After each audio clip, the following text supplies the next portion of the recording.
আসসালামু আলাইকুম। আমি বিভিন্নভাবে জানতে পারলাম যে আমি কেন মিডিয়াতে অনুপস্থিত। এটা নিয়ে সোশ্যাল মিডিয়াতে বিশেষ করে বিভিন্ন জল্পনা কল্পনা হচ্ছে এবং কেউ কেউ এই ধরনের আজগুবি কথাও বলছেন যে আমি নাকি বিদেশে চলে যাচ্ছি। আমি সবাইকে আশ্বস্ত করতে চাই যে এই ধরনের কোনো পরিকল্পনা এমনকি চিন্তাও আমার মাথায় নাই, প্রশ্নই আসে না। আমি মনে করি এই ধরনের গুজব, গুঞ্জন এবং আজগুবি বিভিন্ন তথ্য যারা ছড়াচ্ছেন, এটা হচ্ছে আজকে ছাত্র জনতার যে ঐতিহাসিক জুলাই বিপ্লবের মাধ্যমে আজকে যে জনগণের প্রত্যাশা সৃষ্টি হয়েছে সেটাকে বিভ্রান্ত করা এবং জনমনে অহেতুক প্রশ্ন সৃষ্টি করার একটা অসৎ উদ্দেশ্যে করা হচ্ছে।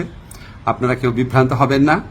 আমি কয়েকদিন আগেও পত্রিকাতে ইন্টারভিউ দিয়েছি, তবে এটা ঠিক আমি একটু মিডিয়াতে কম আসছি কারণ আমার অনেক কাজ এবং আমার কাছে মনে হয়েছে যদি আমার কার্যক্রমে যদি কোনো অগ্রগতি হয় সেটা আমি জানাবো। অহেতুক এখন তো আমি আর টক শো এর মানুষ না, এখন আমাকে কাজ করতে হবে, কাজটাতে বেশি কনসেন্ট্রেট করতে হবে। তো আমার প্রবাসী কল্যাণ মন্ত্রণালয় এবং আইন মন্ত্রণালয় দুই ক্ষেত্রেই কিছু অগ্রগতি হচ্ছে। অল্প কিছুদিনের মধ্যে আপনাদেরকে অগ্রগতিগুলো জানাবো।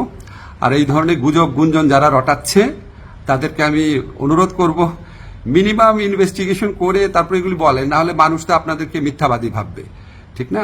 এগুলি করা উচিত না।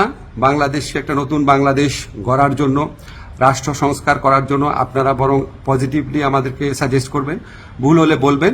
একদম সম্পূর্ণ আপনার আজগুবি, একদম অবিশ্বাস্য, অকল্পনীয় তথ্য এগুলি দেওয়ার তো কোনো মানে হয় না। এটা এক ধরনের চরিত্র হননও। তো এগুলি করা ঠিক না। আপনারা আশা করি সকল বিভ্রান্তির অবসান ঘটবে আমার বক্তব্যের মধ্যে দিয়ে। সবাই ভালো থাকবেন। ধন্যবাদ সবাইকে।